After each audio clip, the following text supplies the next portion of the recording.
I've shown several sneak peeks at my N-scale model railroad in some of my shorts, but so far haven't done a full video tour, so here you go.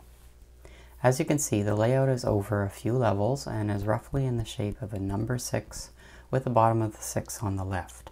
And this is where it all started. About 33 years ago, when I moved out from my parents' house into a one-bedroom apartment, I built this 2.5 by 5 foot layout.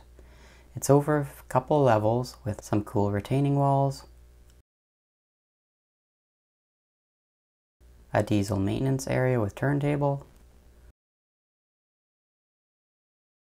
road going into a tunnel, a pond with a viaduct bridge behind it, a brewery, and the obligatory freight shed.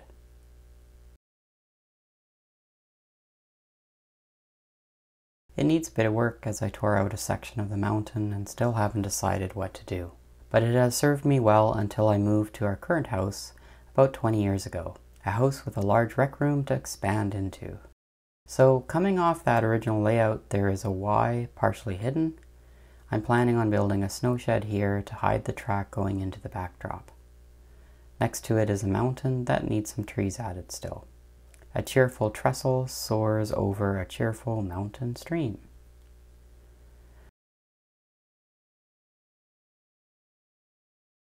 This site is going to be an abandoned resort hotel that was never completed.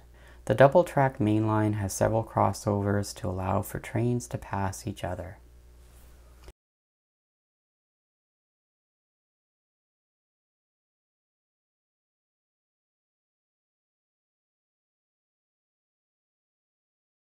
And in this corner here, I plan to model a farm. I'm very proud of my city section. It still needs buildings, but for now, cardboard boxes are stand-ins.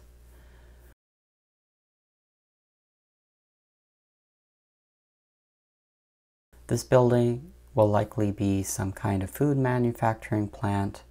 What? I'm not sure of yet. And this is the future site of the main passenger station, which will be open to the aisle so you can see inside. This will likely be a bakery, not rail served, but it fills an otherwise unused section. A retired caboose is set up here on wood blocks to act as an office for the car ferry. This will act as a staging yard. This tugboat is half built and I'm now thinking of 3D printing one instead. The pilings have the usual deposits from the local seagulls.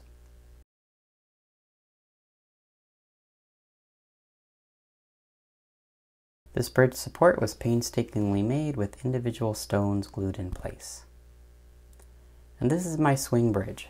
It right now is set up temporarily with the track on risers, but will eventually be a model of our late Johnson Street Bridge that is sadly no more in downtown Victoria, BC. And the swing bridge does swing open for easier access to my workbench and the lower level of the layout.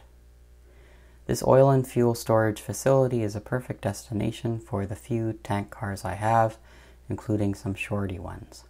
I also have this industrial switching layout section that has some complex track work to get track to the right building. This should be fun to switch once I start doing some operating sessions. Underneath is my workbench with storage for supplies and tools.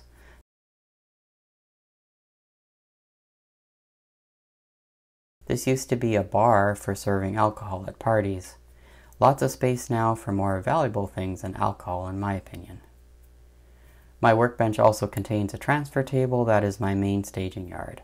I may at some point change this over to cassettes instead, as it does take up quite a bit of room on the workbench. And the track from the staging yard heads back onto the layout on the lower level.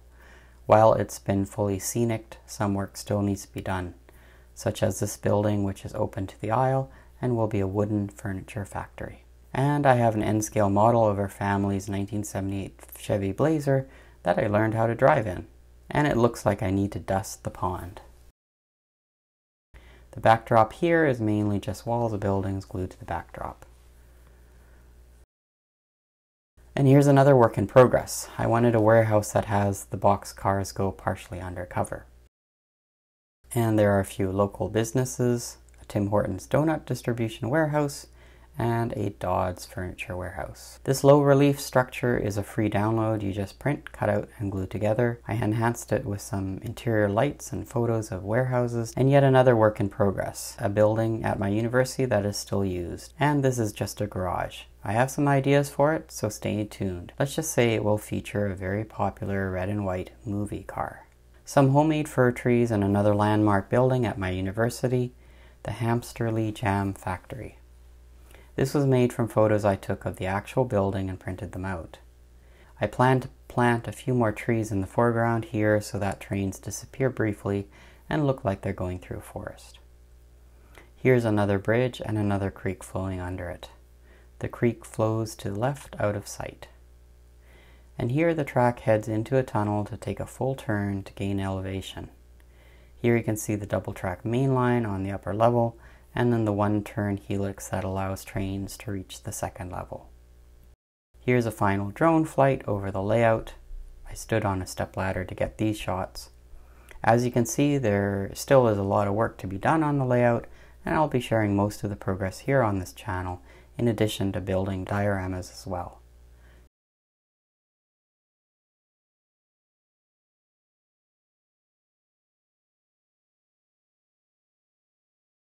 Thanks for watching.